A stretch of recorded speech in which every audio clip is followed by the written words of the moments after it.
महाराज श्री आचार्य श्री की क्या दिव्य दृष्टि रही होगी कि पहले आपको एक उपसंघ के साथ विदिशा में भेजा गया और आपने साक्ष्य और संकलन के आधार पर यह आचार्य श्री की मोहर लगवाई कि विदिशा शीतलनाथ भगवान की त्रय कल्याणक भूमि है। और आचार्य श्री के चरण पड़े और समस्वरण मंदिर का शिलान्यास हुआ।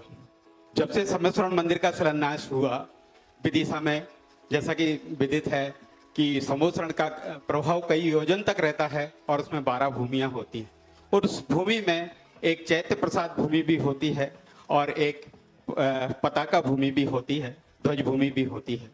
तो महाराज श्री जब से इस समोसरण मंदिर का शिलान्यास हुआ, जैसे जैसे समोसरण मंदिर उत्तरोत्तर प्रगति कर रहा है, विदिशा के सभी जिनालयों का लगभग जीर्णोद्वार या नवीन निर्माण जिस जिसकी जो इच्छा थी मंदिरों के संबंध में वो पूरी हुई। तो ऐसा लगता है कि वह चैत्य प्रसाद भूमि के अंतर्गत है और उन पर फैलती हुई ध्वजाएं ऐसा लगता है कि ध्वज भूमि का रूप लिए हुए। लेकिन अक्सर एक प्रश्न उठता रहा कि अगर ये मंदिर का जीर्णोद्वार नहीं होता या वो मंदिर नहीं बनता तो ये पैसा समोसरण में लग जाता और समोसरण अभी तक पूरा हो जाता। जबकि मैं तो ऐसा समझता हूँ महाराज श्री, समोसरण की जब तक 12 भूमियों का विकास नहीं हो जाएगा समोसरण कैसे कहलाएगा। तो महाराज श्री इस समस्या का देखिए, आपका सवाल बड़ा अलग प्रकार का। सबसे पहले तो विदिशा वालों को अपने भाग्य की जी भरकर सराहना करनी चाहिए कि यहाँ गुरुदेव की कृपा आप लोगों पर बरसी है। और 1992 में गुरुदेव ने जब हमें भेजा था तो यही कह करके भेजा था कि विदिशा को शीतलनाथ भगवान की कल्याणक भूमि के रूप में जाना जाता है। जाओ, यदि समाज उत्साहित हो तो कुछ कर देना। और गुरुदेव के उसी आदेश को स्वीकार करके हम लोग यहाँ आए थे।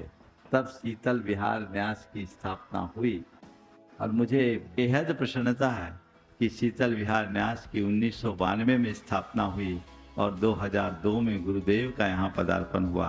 पूरी तस्वीर बदल गई और पूरे देश में एक अद्भुत समोसरण की संरचना विदिशा नगरी में होने जा रही।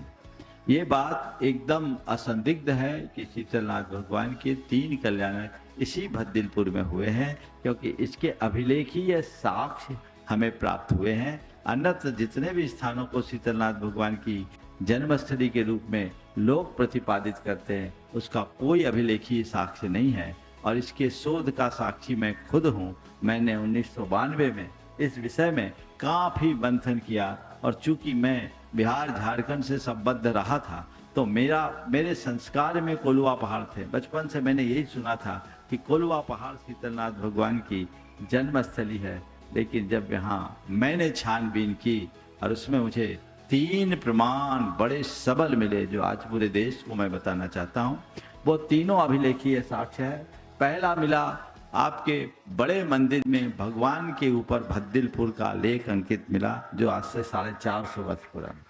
दूसरा, इसी विदिशा के एक कुएं में एक लेख है जो लगभग 500-550 वर्ष पुराना कुआं है, उसमें भी भद्दिलपुर अंकित है। और तीसरा, आपके सिरौंज चांदखेड़ी में एक लेख है जिसमें विदिशा के बारे में भद्दिलपुर अंकित है। इसलिए मैं सारे देशवासियों से ये कहना चाहूँगा कि पर्याप्त अभिलेखीय साक्ष्यों के आधार पर, और यहाँ का बड़ा मंदिर जो 400 साल से अधिक पुराना मंदिर है, शीतलनाथ दिगंबर जैन मंदिर, इस बात का प्रमाण है कि सदियों से इस धरा को शीतलनाथ भगवान की जन्मभूमि और तपोभूमि के रूप में माना जाता रहा है और हमें वही मानना चाहिए। परम पूज्य गुरुदेव की भी यही धारणा थी और हम सबकी तो ये धारणा है ही। समाज में इस बात को लेकर किसी प्रकार की भ्रांति नहीं होनी चाहिए। अब रहा सवाल कि यहाँ अन्य मंदिरों का विस्तार होने की जगह पहले हम समोसरण को पूरा कर लेते हैं तो अच्छा था। मैं कहता हूँ नहीं, जितना विस्तार होगा उतना समोसरण का ही विस्तार होगा।